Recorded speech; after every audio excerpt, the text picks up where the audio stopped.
नमस्कार दोस्तों। आइए आज हम क्लास 10th की मैथ में त्रिकोणमिति का परिचय इस चैप्टर से एक्सरसाइज 8.1 को देखेंगे और क्वेश्चन नंबर देखेंगे 4। 1 से लेकर 3 तक के क्वेश्चन हम इससे पहले वाली वीडियो में आपको हल करा चुके हैं। तो आइए देखते हैं क्वेश्चन नंबर 4।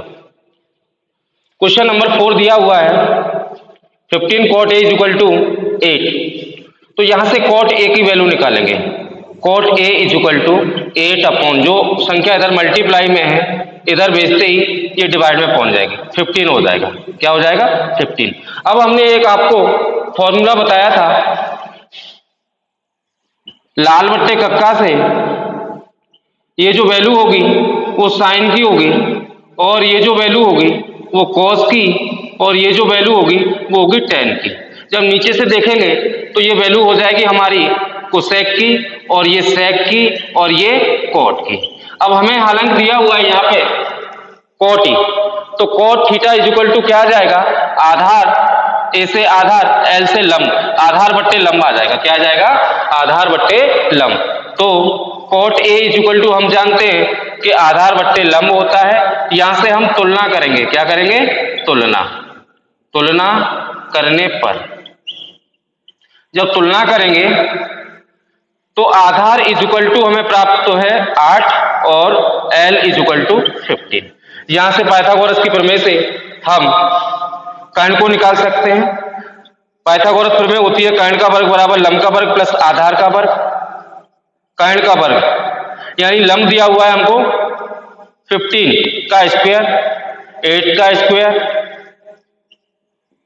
15 का वर्ग 225, 8 का 64, कर्ण का वर्ग बराबर 5 और 4 9 हो गया, 6 2 8 हो गया और ये 2, इसका स्क्वायर रूट लेंगे तो हमें प्राप्त होगा 17, क्योंकि ये 17 का वर्ग होता है।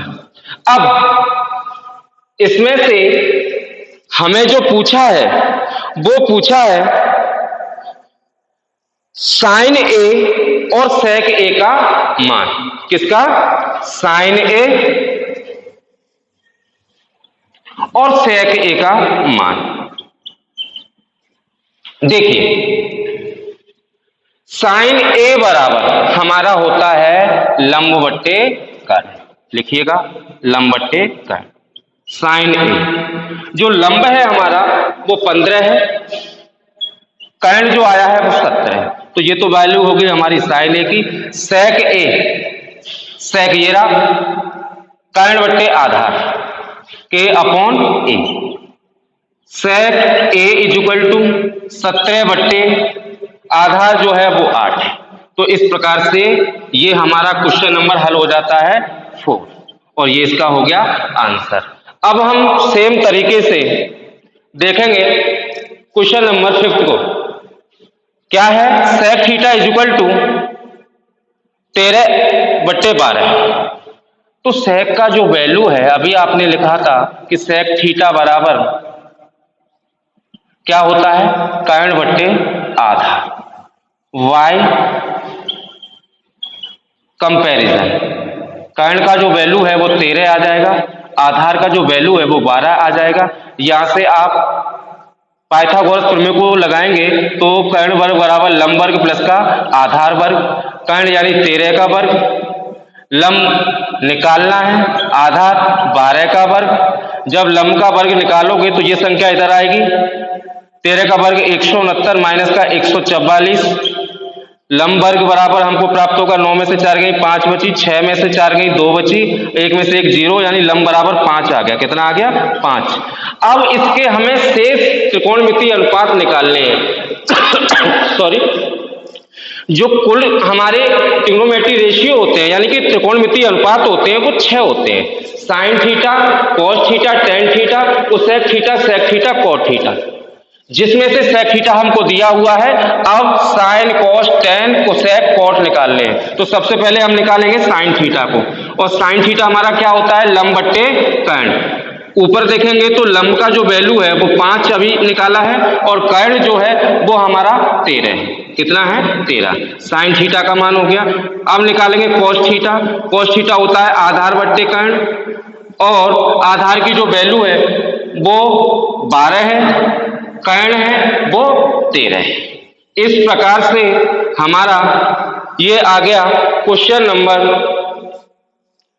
5 में से दो रेशियो की वैल्यू आ गई। अब नेक्स्ट निकालेंगे tan theta is equal to, तो tan का है लंब बट्टे आधार। tan थीटा लंब की जो वैल्यू है वो 5 है और आधार की जो वैल्यू है वो 12 है। तो इस प्रकार से आपका आ गया ये tan थीटा बराबर 5 बट्टे 13। अब देखो 1 2 3 को निकाल चुके, इसका उल्टा कर दो तो हमें कोसेक थीटा प्राप्त हो जाएगा। आप इसका उल्टा करेंगे तो 13 बट्टे 5 आ रहा है और इधर देखो कोसेक थीटा का जो फॉर्मूला है वो कर्ण बट्टे लंब है, कर्ण बट्टे लंब। कर्ण का वैल्यू है वो है 13 और जो लंब का वैल्यू है वो है 5, तो आ गया 13 बट्टे 5 और इसको उल्टा करो वो भी दे रहा है 13 बट्टे 5। जैसे चाहो आप वैसे निकाल सकते हैं, मैं उल्टा करके आप निकाल दे रहा हूं। कॉस का उल्टा सेक हो गया, वो हमें निकालना नहीं है। tan का उल्टा लिखो कॉट, कॉट थीटा बराबर ये हो जाएगा आपका 12 बट्टे 5। क्या हो जाएगा? 12 बट्टे 5। इस प्रकार से आपका 1 2 3 4 5 रेशियो आपने निकाल लिए और छठवां ये दिया हुआ था। तो इस प्रकार से क्वेश्चन नंबर ये आपका हल हो गया 5वां। कौन सा हो गया? 5वां नंबर।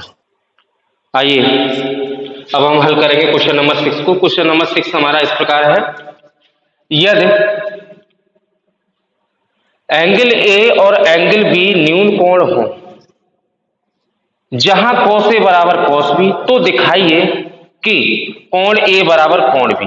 कोण ए बराबर कोण बी ये हमको प्रूफ करना है, ये हमें गिवन है और कंडीशन ये है कि कोण ए और कोण बी जो त्रिभुज के कोण हैं वो न्यून कोण है। पहले तो हमें यह समझना होगा न्यून कोण कहते किसे हैं। न्यून कोण यानी कि 90 डिग्री से कम। कोण ए और कोण बी जो दो कोण हैं, इन दोनों कोणों का योग अगर 90 डिग्री से कम है तो ये दोनों के दोनों कोण न्यून कोण कहलाएंगे। क्या कहलाएंगे? न्यून कोण कहलाएंगे। तो देखिए सबसे पहले हम एक चित्र बनाएंगे और इस चित्र में दर्शाएंगे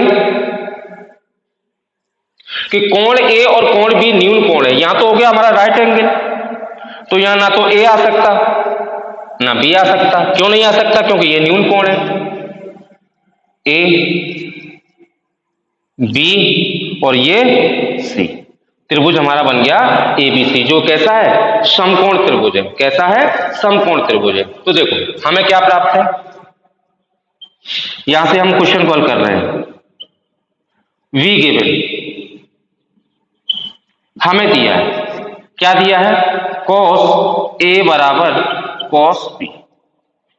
अब आप जानते हैं cos ए का जो फॉर्मूला होता है वो आधार बट्टे कर्ण होता है। अब ए हमारा एंगल है, ध्यान दीजिए यहां विशेष, ए हमारा एंगल है, ये इसके सामने जो भुजा होगी वो लंब होगी। क्या होगी? लंब। और ये हो जाएगा हमारा आधार और ये हो जाएगा कर्ण। क्या हो जाएगा? कर्ण हो जाएगा। तो cos ए बराबर होता है आधार बट्टे कर्ण, तो आधार हमारा ये रहा AC, कर्ण AB, cos बी आधार बट्टे कर्ण होगा। अब बी एंगल दिया है तो बी एंगल के सामने यहां ये वाली जो भुजा है वो लंब हो जाएगी और ये वाली हमारी आधार हो जाएगी। जो कर्ण पहले था अब भी कर्ण वही रहने वाला है। ठीक है ना? तो cos बी आधार बट्टे कर्ण, आधार हमारा BC हो गया, कर्ण AB। यहां देखिए AB से AB कैंसिल हो गया और हमें प्राप्त हो गया AC is equal to BC। AC is equal to BC। आप लिख दीजिए अतः कोण A बराबर कोण B। क्यों? क्योंकि किसी भी त्रिभुज में अगर दो भुजाएं बराबर है, इस त्रिभुज में AC जो भुजा है वो BC के बराबर है, तो इनके अपोजिट कोण बराबर होते हैं। यानी इस वाली भुजा के सामने बना ये कोण और इस वाली भुजा के सामने बना ये कोण, यानी कोण A कोण B आपस में कैसे होंगे? बराबर होंगे। और हमें यही पूछा गया था, दर्शाइए कि कोण A बराबर कोण B। तो इस प्रकार से क्वेश्चन नंबर हमारा जो 6 है वो सिद्ध हो जाता है। आज के लिए हम इतना ही रखेंगे। इसके आगे के क्वेश्चन है 6 से आगे वाले, वो हमारी नेक्स्ट वीडियो में आएंगे। तो आशा करते हैं आपको समझ आए होंगे। आज के लिए इतना ही। धन्यवाद।